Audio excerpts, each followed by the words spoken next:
Bien-aimés de Dieu, frères et sœurs en Christ, la lecture de ce jour nous invite à contempler deux mouvements essentiels de la foi. Il s'agit de l'espérance en la promesse de Dieu et de la guérison progressive de notre vision spirituelle. Dans la première lecture, nous voyons Noé, après le déluge, attendre patiemment le signe de la renaissance de la terre. En ce sens, la colombe, avec son rameau d'olivier, devient le symbole de l'espérance et de la nouvelle alliance que Dieu établit avec l'humanité. Noé, en offrant un holocauste, reconnaît la grandeur de Dieu et sa miséricorde. À travers cet épisode, comprenons que même après les tempêtes de la vie, Dieu offre toujours un nouveau commencement. Aujourd'hui, face aux défis écologiques, sociaux et spirituels, nous sommes appelés à être des artisans d'espérance, surtout en cette année sainte de l'espérance, et à croire que Dieu peut faire germer la vie, même dans les déserts de notre monde, quel qu'il soit, spirituel, économique ou même affectif.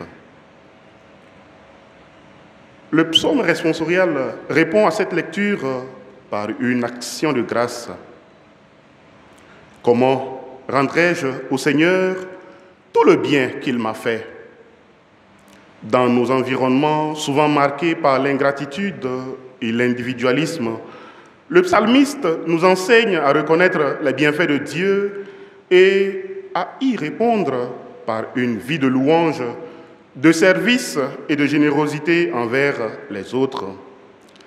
La gratitude devient ainsi une clé de discernement de la présence de Dieu, même dans les épreuves.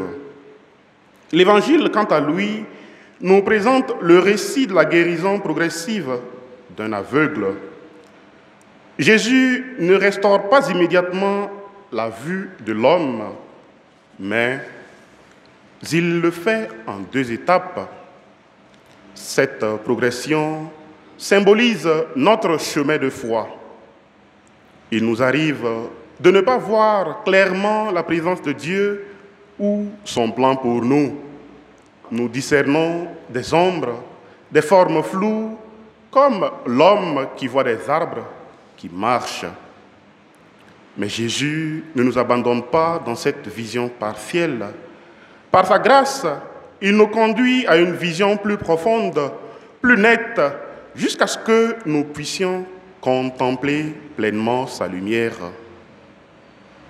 Le pape Benoît XVI, de vénérée mémoire, dans son enseignement, a souvent souligné que la foi est un chemin, une relation vivante avec le Christ qui transforme progressivement notre regard sur le monde.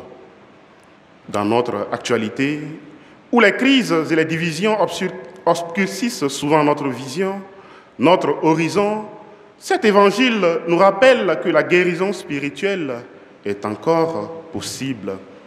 Elle demande juste de la patience, de la confiance et une ouverture à l'action du Christ dans nos vies. Aujourd'hui, comme Noé, nous sommes appelés à espérer contre toute espérance, à croire que Dieu peut faire germer la vie, même dans les situations les plus arides.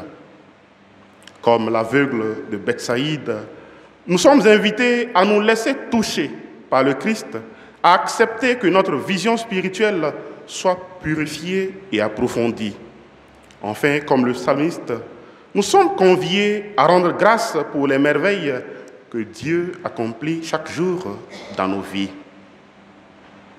Que cette Eucharistie soit pour nous un moment de rencontre avec le Christ qui ouvre nos yeux à sa lumière et nous envoie comme témoins de son amour dans le monde, maintenant et pour les siècles des siècles.